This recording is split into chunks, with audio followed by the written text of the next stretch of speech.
Welcome to এডুটেক্স Niranjan YouTube channel.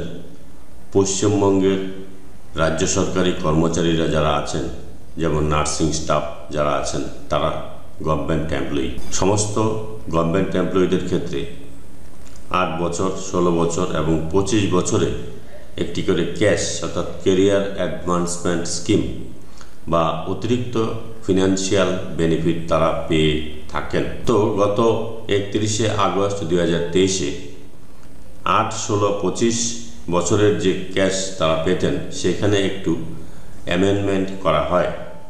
Amendment করে এই memo নাম্বারটা দেখুন রয়েছে, এই যে মেমো নাম্বারটা, এই মেমো নাম্বার বলে ডেট হচ্ছে 31 আগস্ট 2023 এর বলে কি কারেকশানটা করা হয়। আমি সমস্ত মেমোরান্ডামটা পড়ছি না, শুধু যে জায়গাটায় কারেকশন হয় সেটা পড়ছি। The length of continuous and satisfactory service required for movement to second, third, higher level in relating to the basic level as shown in the annexer said the memorandum shall be reduced from existing 16 years and 25 years to 15 years and 24 years অর্থাৎ যে cash 8 বছরের যে additional benefit সেটা ঠিকই আছে, শুধুমাত্র 16 বছরেরটা কমিয়ে করা হয়েছে 15 বছর, আর 25 বছরের যে অতিরিক্ত বেনিফিটটা পেতেন সেটা 1 বছর কমিয়ে করা হয়েছে 24 বছর। তার মানে বর্তমানে এডিশনাল বেনিফিট অর্থাৎ government employee of West Bengal তারা ক্যাশ ক্যারিয়ার অ্যাডভান্সমেন্ট স্কিম এর সুবিধা পাবেন 8 বছরে একটা, 15 বছরে একটা এবং 24 বছরে একটা।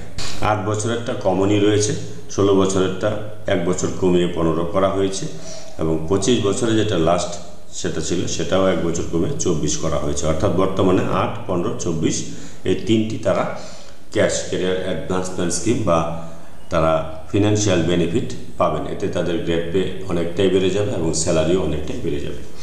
তো এবার প্রশ্ন হচ্ছে, যে সমস্ত এমপ্লয়িদের 8, 15 এবং 24 বছর হয়ে যাবে বা সামনে হবে, তাদের কিন্তু তাদের অফিসে একটা চিঠি করে জানিয়ে দিতে হবে।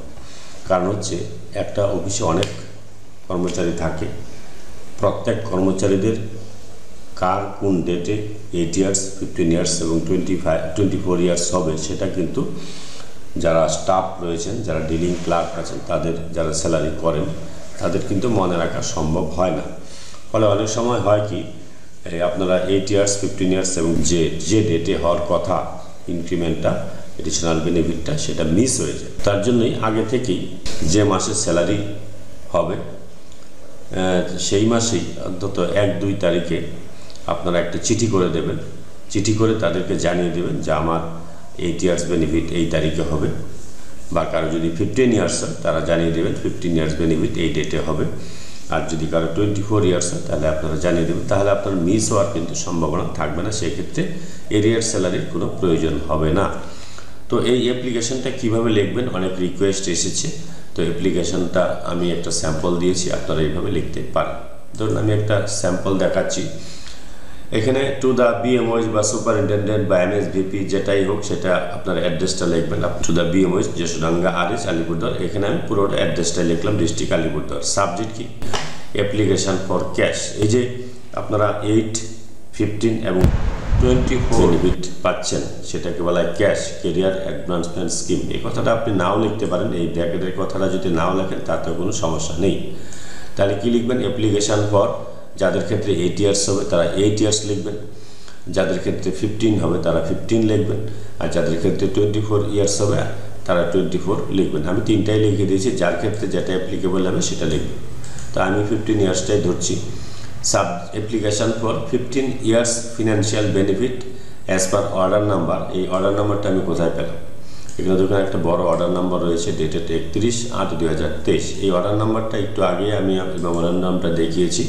এই যে দেখুন গভর্নমেন্ট অফ ওয়েস্ট বেঙ্গলের মেমোরান্ডাম, এই যে অর্ডার নাম্বারটা হচ্ছে এটা, আর ডেট হচ্ছে কত 31 August 2023।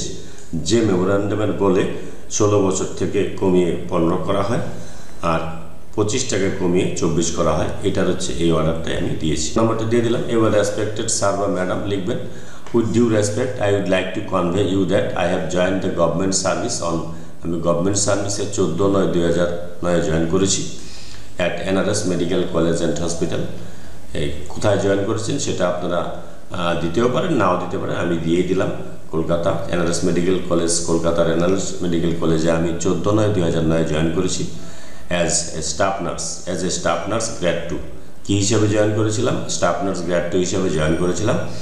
And I will complete 15 years of continuous and satisfactory service. এই কথাটা কিন্তু আপনাকে লিখতে হবে, কন্টিনিউয়াস এবং স্যাটিসফ্যাক্টরি সার্ভিস। অর্থাৎ আপনার যদি সার্ভিস ব্রেক হয়, আপনার যদি ব্রেক অফ সার্ভিস হয়, তাহলে কিন্তু আপনার এই 8 years বা 15 years বা 24 yearsের যে বেনিফিট সেটাও কিন্তু পিছিয়ে যাবে।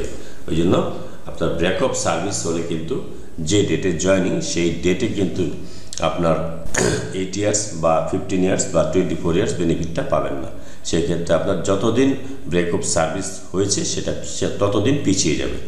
তার জন্যই এই কথাটা কিন্তু খুব গুরুত্বপূর্ণ। এখানে আপনি লিখবেন and I will complete 15 years of continuous and satisfactory service, এটা লিখবেন। তাহলে আমার 15 বছর কবে কমপ্লিট হবে? যে ডেটে জয়নিং হবে তার একদিন আগে 15 বছর কমপ্লিট হবে। বা 8 বছরের ক্ষেত্রেও তাই, যে ডেটে জয়নিং হবে তার একদিন আগে 8 বছর কমপ্লিট হবে। 24 ইয়ার্সের ক্ষেত্রেও তাই, যে ডেটে জয়েন করবে তার একদিন আগে কমপ্লিট হবে। যেমন 14/9/2009 জয়েন করেছেন, তাহলে 15 বছর কমপ্লিট হবে কবে? 13/9/2024। তাহলে বেনিফিটটা কবে থেকে পাবেন?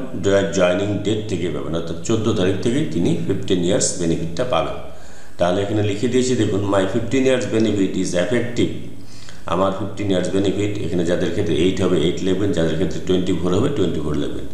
Is effective with effect from কয় তারিখ থেকে এফেক্ট হবে? 14/9/2024 থেকে আমার 15 years বেনিফিটটা এফেক্ট হবে। অর্থাৎ 14/9/2000-এ আমি কিন্তু 15 yearsের জন্য ক্যাশ বা কেরিয়ার অ্যাডভান্সমেন্ট স্কিম পাবো, অতিরিক্ত ফিনান্সিয়াল বেনিফিট, এডিশনাল ফিনান্সিয়াল বেনিফিটটা আমি পাবো। So I request you to do the needful. আমি আপনাকে অনুরোধ করছি প্রয়োজনীয় ব্যবস্থা নিতে। থ্যাঙ্কিং ইউ, রেসপেক্টফুলি লিখে এখানে এমপ্লয়ি সাইন করবে। এখানে এমপ্লয়ি আইডিটা আপনি দিয়ে দেবেন সুবিধার জন্য, আর ডেজিগনেশনটা দিয়ে দেবেন CHO বা স্টাফ নার্স বা আপনার যা ডেজিগনেশন, যে আমি CHO চাপরের পরে GWC আলিপুরদুয়ার 2 ব্লক, এখানে প্লেস এবং ডেটটা দিয়ে দেবেন।